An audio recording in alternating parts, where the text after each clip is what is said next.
মেয়ের জীবনে সবথেকে বড় আশ্রয়ের এবং ভরসার জায়গা হচ্ছে তার হাজব্যান্ড। মাঝে মাঝে সেই মানুষটাও বুঝিয়ে দেয় পর কখনো আপন হয় না। সে কখনো তার পরিবারের থেকে আপনাকে কিংবা আমাকে বেশি আপন ভাববে না। কিন্তু একজন স্ত্রী আজীবন স্বামীর পাশে থাকে। সে তার স্বামীর অপমানে কিছু কিছু আপন মানুষকেও ত্যাগ করে।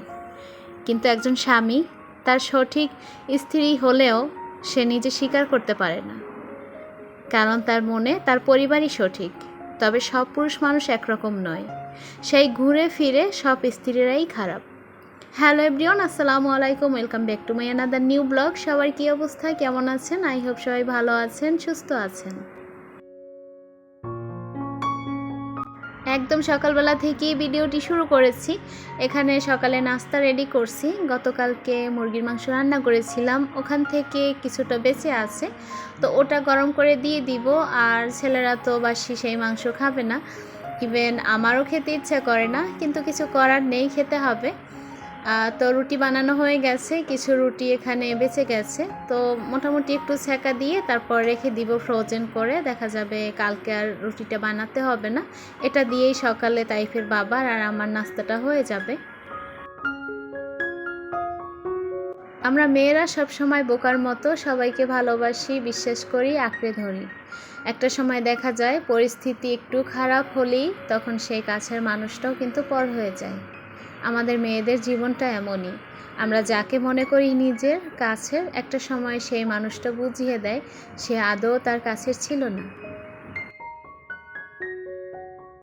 এই কথাগুলো কম বেশি সব মেয়েরাই জানে, তারপরও কিন্তু আমরা ভরসা হারাই না, বিশ্বাস হারাই না, নিজের উপরে বিশ্বাস রেখে সবসময় কিন্তু অন্যকে ভালোবেসে আঁকড়ে ধরে থাকার চেষ্টা করি। তো যাই হোক, এখানে রুটিগুলো ফ্রোজেন করেছি আর অফ ক্যামেরাতে খাওয়া দাওয়াটাও হয়ে গেছে সকালের। তো এখানে হচ্ছে রান্নাঘরটাকে আজকে একটু সুন্দর করে গুছিয়ে নিব, এই কর্নারটা। আমি যেহেতু ভাড়া বাসাতে থাকি, এজন্য আমার কিচেনটা কিন্তু অনেকটাই ছোট। তো এখানে আমি চাইলেও মনের মতো করে সব কিছু সাজিয়ে রাখতে পারি না। তো আমার একটা লাল র্যাক আছে রান্নাঘরে রাখার জন্যই, আমি অন্য বাসাতে কিনেছিলাম। তো ওই বাসায় কেনার পরে আমি সেটা এই বাসাতে আসার পরে আর ইউজ করতে পারছি না, তো সেই জন্য আমি ওটা কিচেনের নিচের সাইডে রেখে দিয়েছি। আর উপর সাইডে একটা নতুন র্যাক কিনে এনেছি, এটা বসিয়ে দিব দেয়ালের যে র্যাকগুলো। তো ওখানে দেখা যাবে কি যে এই যে মশলার যে জারগুলো, এগুলোই ওখানে রাখতে পারি। এটা যদি নিচের বাসা হতো তাহলে কিন্তু পছন্দ মতো সব কিছু ডেকোরেশন করে নিতে পারতাম। যেহেতু এটা নিজের বাসা না, অন্যের বাসা, ভাড়া বাসায় থাকি, তাই কোনো কিছু নিজের মতো হবে এটা চিন্তা করাটাও আসলে আমাদেরই ভুল। তো এখানে মশলার জারগুলো হচ্ছে সব ক্লিন করে নিব, যেহেতু একটু সুন্দর করে গুছিয়ে রাখবো। কয়েকদিন আগে ক্লিন করেছিলাম, যেহেতু আবারও একটু সুন্দর করে সাজাবো, সেই জন্য সব কিছু আবার নতুন করে পরিষ্কার করে নিচ্ছি। আমাদের মেয়েদের কিন্তু দৈনিক 24 ঘন্টার মধ্যে আমাদের 10-12 ঘন্টাই কথার কথা রান্নাঘরে থাকতে হয়, রান্না করতে কিংবা অন্য সব কাজে। তো এই জন্য রান্নাঘরটা যদি একটু সুন্দর পরিপাটি গুছানো হয় তাহলে ওখানে কিন্তু মন টিকে আর রান্না করতেও ভালো লাগে। তা আমি মশলার জারগুলো ভালো করে ধুয়ে পরিষ্কার করে নিয়েছি, এখন পানিটা মুছে নিচ্ছি, কারণ এটা রাখলে দেখা যাবে আবার পানি পড়তে পড়তে নিচের অংশটায় স্পট পড়ে যাবে। তো এই জন্য ভালো করে মুছে তারপরে হচ্ছে এখানে রেখে দিব। তো আগে আমি এই কর্নারে নিচে রাখতাম, দেখা যায় নিচে রাখতে রাখতে ওখানে পোকামাকড় হয়, তেলাপোকা হয়, আর দেখতেও ভালো লাগে না। তো এই জন্য এই র্যাকটা নিয়েছি যাতে উপর সাইডে রাখতে পারি আর দেখতেও ভালো লাগে। মশলার জারগুলো খালি হয়ে গেছে, ওটা পরে ফিল আপ করে নিব। যেহেতু কাজের খালাটা বিকেল দিকে আসে, তো সকালের ঝাড়নিটা আমার কাছে অনেক দৌড়ঝাঁপের মধ্যেই কাটে। তো এই জন্য তাড়াহুড়ো করে আর মশলা ফিল আপ করে ভিডিও করতে পারিনি। এটা দেখা যাবে বিকেলবেলা যখন আমি রিল্যাক্সে থাকবো তখন করে নিব। একটা মেয়ের স্বপ্নই থাকে কিন্তু তার রান্নাঘরটা অনেক সুন্দর গুছানো পরিপাটি থাকবে। এমনিতেও রান্নাঘর যদি আপনার গুছানো থাকে তখন কিন্তু আপনার রান্না করতেও ভালো লাগবে। এই তো আমি মোটামুটি কিন্তু গুছিয়ে নিয়েছি। আমার রান্নাঘরে অনেক কিছু রাখতে একদমই ভালো লাগে না। আমার ইচ্ছে করে খোলামেলা থাকবে, নিট অ্যান্ড ক্লিন। এই জন্য সবসময় চেষ্টা করি অল্পের মধ্যেই গুছিয়ে রাখার। আর আমি যদি চাইতামও যে আমার রান্নাঘরটা অনেক কিছু দিয়ে ভরে রাখি, তাও কিন্তু আমি পারতাম না, যেহেতু এখানে স্পেস অনেকটাই কম। কিছু করার নেই, এর মধ্যেই মানিয়ে গুছিয়ে থাকতে হবে আর কি। যখন আমি রান্না করি তাইফের বাবাকে ম্যাক্সিমাম সময়ই বলি যে চলো আমরা বাসাটা চেঞ্জ করি। যখনই এই কথাটা সে শুনে তখনই সে বলে মাথাটা তোমার খারাপ হয়ে গেছে, এতগুলো মালামাল নিয়ে বারবার তো বাসা চেঞ্জ করা যাবে না, আর কিচেনটাই তো একটু ছোট, সমস্যা কি। তো পরে আমি বলি যে না, আমার তো বাসায় অনেক কিছু কেনার ইচ্ছা আছে, আমি তো চাইলেও সেই ইচ্ছাটা পূরণ করতে পারি না। তো এই সব কিছু নিয়েই আর কি তার সাথে মাঝে মাঝে কথা বলি যে আমার বাসাটা আরও একটু বড় দরকার, কারণ আমার বাসাটা যতটুকু তার মধ্যে আমার প্রয়োজনে যা কিছু রেখেছি, তারপরে আর কোনো স্পেস নেই, আমি রাখতে পারি না। যারা এইমাত্র আমার ভিডিওটি দেখা শুরু করেছেন কিন্তু ভিডিওটি দেখতে দেখতে একটি লাইক দিতে ভুলে গিয়েছেন, প্লিজ একটি লাইক দিয়ে ভিডিওটি কন্টিনিউ করবেন। যারা আমার চ্যানেলে আজকে নতুন ভিজিট করেছেন, ভিডিও দেখতে দেখতে ভিডিওর কোনো অংশ যদি আপনার মন ছুঁয়ে যায়, চাইলে আমার চ্যানেলটি সাবস্ক্রাইব করে আমার পাশেই থাকতে পারেন। আজকে সকাল থেকে একটু দৌড়চাপের মধ্যেই ছিলাম, বড় ছেলেকে স্কুলে নিয়ে যেতে হয়েছিল।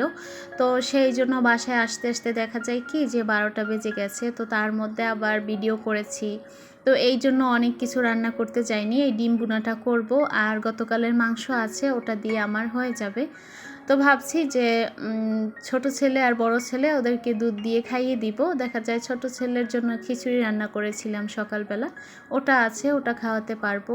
আর বড় ছেলেকে নিয়ে তেমন কোনো চিন্তা করতে হবে না, কারণ ও যদি দুধ ভাত পায় তাহলে ও খুশি থাকে। এটা হচ্ছে সন্ধ্যাবেলা।